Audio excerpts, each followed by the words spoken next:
Locked On Podcast Network, your team every day. You are Locked On Cowboys, your daily Dallas Cowboys podcast. Part of the Locked On Podcast Network, your team every day. Locked on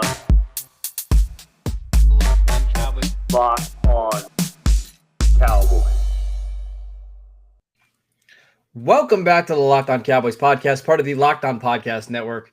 Thank you for tuning in. I am your host, Marcus Mosher. You can follow me on Twitter at Marcus_Mosher. And joining me today, as always, is my co-host, Landon McCool. You can check him out on Twitter at McCoolBCB. You can also listen to him on the Best Coast Boys podcast. Landon, what's going on, sir?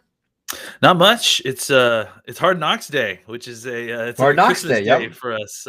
So we've been seeing a little bit of clips about Zeke farting talcum powder and all kinds of interesting, very football related stuff. So that's exciting. But also we had a fun little practice last night. So we got a lot of little football stuff going on. It's a good time. Yeah. So we're gonna get to that in just a second. But before we do, Landon, literally right before we go on the show, someone sent me a tweet that said that you did a fantasy football podcast this week. Is that true? I did. Just you should check out the link. I tweeted it out. I tried to keep it quiet. Somebody asked nicely, and I couldn't turn down a request for a nice request. The tweet that somebody sent me was from Ricardo, and he said, "This is some serious power grab by McCool BCB, just chucking the co and just assuming the host position outright." So listen, I appreciate it. I love that you're doing fantasy. By the way, I'm supposed to promote this anyways. We're doing a live fantasy show Wednesday on the Locked On podcast feed, so make sure you guys check that out. Not you and I, but a couple other. Hey, give me a couple more days. I'm coming for that job, Marcus. I'm coming for that job. All right, let's talk about the Cowboys practice. Dak did not do everything, but it seemed like he did up his throwing at least a little bit, right? Yeah, it does look like. I mean, there were definitely clips of him throwing, with some decent velocity, 15 to 20 yards. Throws. So I mean they're working up towards it. I mean clearly they're on a schedule, they're on a plan, and they just kind of continuing along that plan to see how he reacts and just adding a little bit more each day. I mean I think everybody knows how they're going to do this. They're going to add a little bit more each day, see how he feels, add a little bit more and see how it goes. And I think the plan as of right now is the hope is that he's going to get snaps in the Houston game, with the normal, which is Saturday night, right? So we're still a few days away from that. Absolutely, yeah. So and he's there. He's mentally ready. Like it's not like he needs the reps. I mean, they did a ton of reps over the offseason. So I think they're just being very cautious with the shoulder. Yeah, and if there's a team that I want him to play against in the preseason, it's the Houston Texans, right? Like I don't think they're going to get enough pressure on him to really have me be worried. So I think it's a good little opponent. That's a knock on wood, by the way. Now that I say that's a complete jinx. All right, let's talk about some of the biggest takeaways from yesterday's practice. And I've got to start with this one, Landon. Is Dorrance Armstrong really going to suck us back into believing in him? Is that really what's trying to happen here? It's the Godfather, right? Every time I try to get out, they keep pulling me back in. It's like that's Dorrance. I mean, I called it the Malik Collins yesterday. Dorrance has definitely taken the belt from him. Just guys who have shown out at training camp practices and have shown you what you would expect to see from a guy that's about to have a breakout regular season, but then it just doesn't quite ever materialize like that. So, obviously that's not, something that's going to happen for necessarily forever. There's definitely a chance that this is the year that Dorrance Armstrong actually kind of puts it all together and brings it to the regular season. But, I've been teased by Dorrance before. He has an athleticism and a talent that he's clearly had for a long time, even since he was basically the only decent player playing for the University of Kansas before he graduated. So it's enticing. You see it more and more. That we talk about the drum beat. The drum beat is there for Dorrance Armstrong. Obviously for us, for me, I've seen enough. It's time for the regular season to show up and see if he actually translates this to the regular season, because that's really the final step for him. I'm not doing it. I'm just not buying into it. Like I know that he's having a good camp, and I know that he looked good in the preseason game. The NFL tackles in preseason are so bad, and a lot of the tackles that he goes up against in practice are not great. granted, he did. I was going to say. He did beat Tyron Smith yesterday pretty clean from what I saw. So, but I agree. I mean, listen, I can't blame you, because I'm sitting here telling you exactly that. It's hard to trust completely what you see. He's passed every test that's been put in front of him, but that's still not the same thing as doing it in the regular season. So I don't blame you for wanting to see it, be proven in the regular season because we've been fooled before. All right, I'm just not doing it. Let's take a quick break so I can tell you guys about BetOnline, the fastest and easiest way to bet on all your sports action. If there was a prop for how many sacks Dorrance Armstrong would have this season, I would certainly take the under. And maybe they have him on BetOnline. You guys should check it out. So before the next pitch or before the next game, head over to BetOnline on your laptop or mobile device and check out all the great sporting news, sign-up bonuses, and contest information. Don't sit on the sidelines anymore, as this is your chance to get into the game as teams prep for their runs to the playoffs. Head to the website or use your mobile device and sign up today and receive your 50% welcome bonus on your first deposit. BetOnline, your online sportsbook experts. All right, let's talk about some more takeaways from the Cowboys practice. And speaking real of quick, takeaways, are you taking the under? Are you taking the under on Dorrance Armstrong, even if it's like 2? Like, heck yeah. Yeah, I think the over under on Armstrong should be like 3, right? And then I probably take the over. Yeah. Oh wow. Okay. You missed up my great segue here. That's all right. I was gonna say, speaking of takeaways, Malik Hooker practiced for the Cowboys yesterday for the first time and got a takeaway. Right, he got an interception pretty early on in practice. How did you think Malik looked? He certainly looked more graceful intercepting that ball than I did intercepting your segue. So I certainly apologize for that. So good. Look, it was, first of all, it was a great play by Wright to get his hand on the football, I think, to tip it up in the air. But I mean, this is what Malik Hooker does, right? Like, I mean, the ball's in his air. He goes to get it. It certainly was exciting to kind of see it, in a Cowboys uniform. This is a guy that, I've long enjoyed watching from afar. I was obviously a big fan of his coming out. So him being in a Cowboys uniform is rather exciting, but it's a good sign. First practice out there. He clearly hasn't lost his ability to recognize and go get the ball. It was obviously very light practice for him. First practice in, as well as a couple other folks that we'll talk about. But look, it certainly is encouraging to see him around the football. That's certainly not a bad thing. I'm not gonna. We shouldn't overreact and think that this is this is who he is and that it's going to happen every practice and every game. But I think it shows you that he has that sort of ability to, when the ball's in the air, to be a my ball type of defender, which is what you need if you want to try to get the turnover margins to continue to rise for this defense, where in a way that they haven't previously. I mean, that's the thing that's shocking, is the number of hands that are getting on footballs already before Malik Hooker came here. And now you add a guy like him in here. Right. It's just shocking that, you get guys who know how to turn the ball over and suddenly the ball gets turned over in practice. Yeah. It's just what he does. As long as he can stay healthy, he's going to be an impact player for the Cowboys. It was really exciting to see him out there. Another guy that we need to talk about, Amari Cooper. So one of my favorite scenes in a movie, Landon, is Willy Wonka in the Chocolate Factory. When we first see Willy Wonka, right? He's like, nobody knows what he looks like. And he kind of walks to the gate and he walks really old and slow.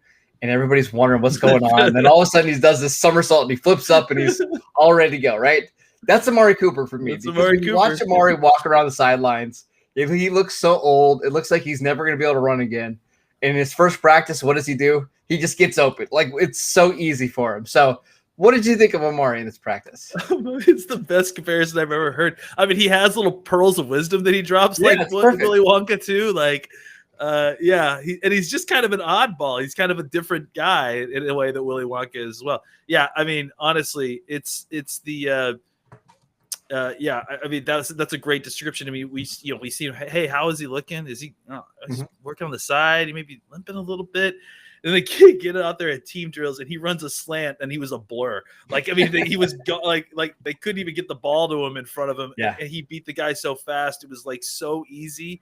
It was ridiculous. And if anything, it's like we spent all training camp talking about CeeDee Lamb and these explosive plays he's making above the rim. And you're like, man, CeeDee Lamb is looking fantastic, and maybe he's the number one receiver on this team. And then Cooper gets out there and runs one route, and I'm like, oh my God, how did he do that? Like, and so it's like, yeah, it's again, that's what I keep harping back to when we talked about Dez things.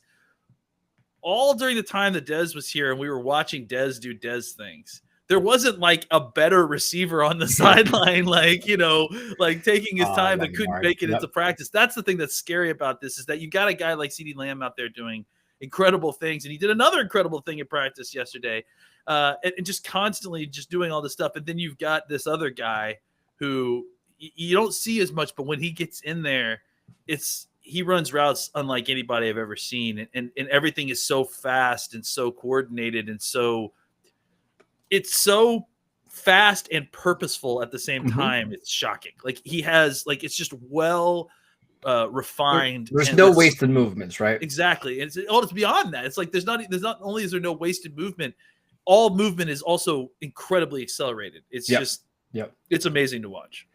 And what I noticed, I guess the thing I noticed first about Amari's route was it was from the slot, right? Mm-hmm. And that's interesting because, man, if the Cowboys could put Amari in the slot and they can have Gallup and CD on the outside, they're just going to cause so many problems for defenses. So I know we've gone the last couple of months without really seeing Amari, but it's just a good reminder of how special of a player he is. Any other takeaways from the offense? It was nice to see Michael Gallup toast J-Ron Curse like we all expected. CeeDee Lamb had a beautiful touchdown.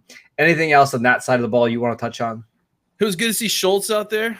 To see that he's back out there in pads at least. I don't know how much he was doing, but at least he's not. It doesn't seem serious enough that they had to hold him out. We saw a little bit more of guys like Steele and Inseki that are back out. That Inseki's apparently was not that injured, so I guess he's okay. I watched the play that he got hurt on the game against the Cardinals, and it looked like he kind of just got his knee twisted. He got pushed over a guy and his foot got caught. So it was probably a nice little scary moment, but he did okay. And I actually went back and watched a little bit more of those games and thought that they'd played pretty decently, a lot better than I even thought the first time. You're saying the offensive line? Yeah. So yeah. I thought that some of that looks good. We still seeing more Connor Williams at center, which is what it is. And I think that you didn't see very much of you didn't see any Zach Martin really. So it's still kind of a hodgepodge of guys. We still have really yet to see the full first team offense work together. Completely the full first team with Cooper, with Tyron Smith, with Martin. So that's the hope I think for me in Houston. I would love to just see a series. One drive series. I don't even care if they go 3 and out, but just have them on the field one time. You know what I mean? Sure. Absolutely. Get them out there making the calls, that sort of thing. I just love to see them all out there kind of working together in conjunction. Do you think there's any chance? Do you think there's any chance that Dak just starts that game and it's just like 3 straight runs and then get him off the field? You know what I mean? Like just to get his feet wet a little bit. I would have a hard time believing that he would not audible that third play. that third play. Hey, it's no matter what the situation is, we're throwing the ball. Yeah, probably so. I still think I'm a little skeptical that he's actually going to play in this preseason game. I know they've been ramping up his stuff, but maybe next week. I know that starters typically don't play in that final game, but I would just give him another week. Just have him practice. He doesn't need this game. Did you see McCarthy straight up said that he would not play him in the fourth game? Oh no, I missed that. Oh, there you go. No, so that he did straight up announce, like, because someone specifically asked him, if he doesn't play in this week, would you play in the fourth week? And I understand your thought process there, but the other thought there is that, first of all, you're not going to play any of your starters in that fourth game, right? And even if you did, if you were planning on playing Dak, even if you did, you'd be putting Dak in against. I don't even remember who we play in the fourth week, but you'd be playing against their fourth string. So what kind of good work is that even? That's fair. So that's a fair point. I understand. Like I am on your side in the sense that I would love to see him get some kind of reps in the preseason, and I think that Dak also agrees with us there. The question is, are they going to feel comfortable enough to do it? And if they don't, then what's the point in trying to rush him in for a fourth game? Let's just get him ready with a bunch of reps and get him ready for September 9th. I still just don't think he needs it. I mean, I know he says he needs it to just kind of bury the injury, right, to get out there, but I'm just not risking it for a meaningless game. But that's just me. Let's take one more quick break so I can tell you guys about rockauto.com, a family business serving auto parts to customers online for the last 20 years. They have everything from engine control modules and brake parts, motor oil, and even new carpet. Whether it's for your classic or your daily driver, get everything you need in a few easy clicks delivered directly to your door. The rockauto.com catalog is unique and remarkably easy to navigate. Quickly see all the parts available for your vehicle and choose the brand, specifications, and prices that you prefer. Go to rockauto.com right now and see all for your car or truck. Locked on in the How Did You Hear About Us box, so they know that we sent you. Amazing selection, reliably low prices, all the parts your car will ever need. Visit rockauto.com today.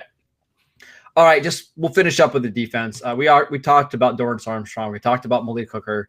Micah had a double sack in yesterday's practice. I don't know if you saw that. Did you see that? A double sack? So there's this play where he was coming off the edge.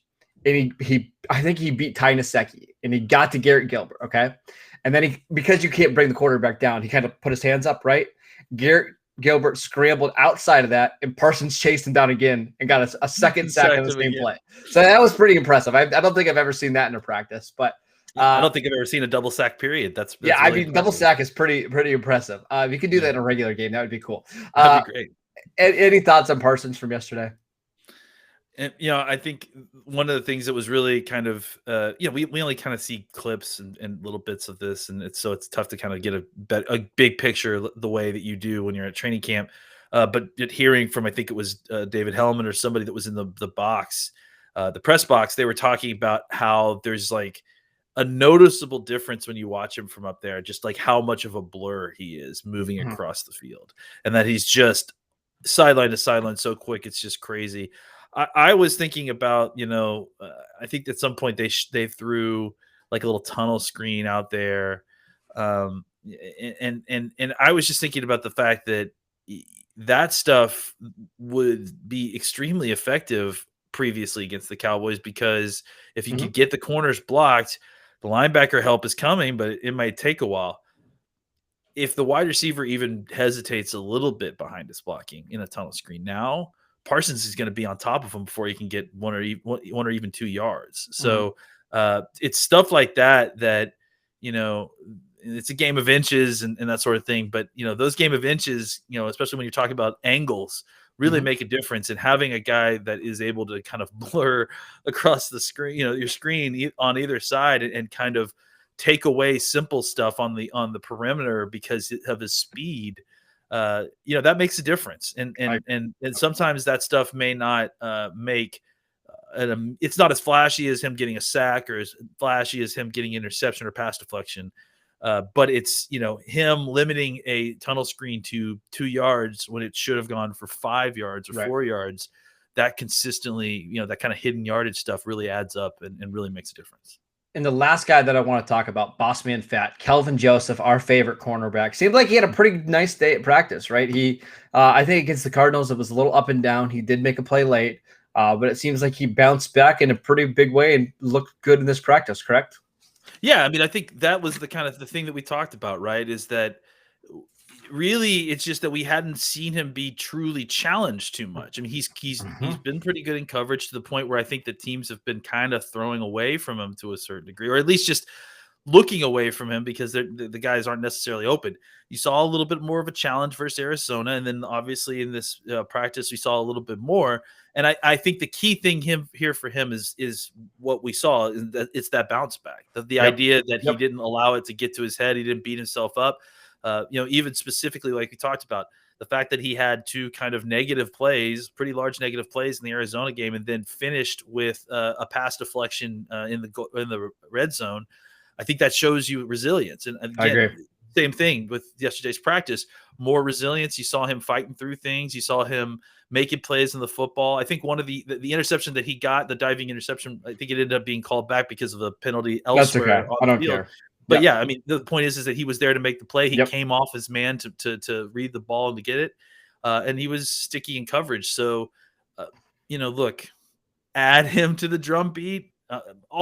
Give me all the Kelvin Joseph and Nashawn Wright drum beat. We need these guys to be good players, and whether one of them takes that second cornerback spot. I mean, Joseph obviously being the lead for that. Whether one of them take that spot or not, week one, it doesn't matter. Just keep getting better, because you're going to play. You're going to play a ton. So just get ready and continue to get better, and maybe by the end of the season, your defensive backfield looks completely different than where it started. And that's the hope. So we just want to keep seeing growth from Kelvin Joseph, and it does seem like we're getting that so far. So make sure you guys tune in back later tonight when Landon and I will do a reaction show to Hard Knocks. That's always a lot of fun. You can follow Landon, our fantasy expert, at McCool BCB. You can make sure you check him out on Twitter, where he has all his great fantasy content now that he's apparently doing that kind of stuff. You can follow the show at Locked On Cowboys. I'm at Marcus _Mosher. We'll see you next time.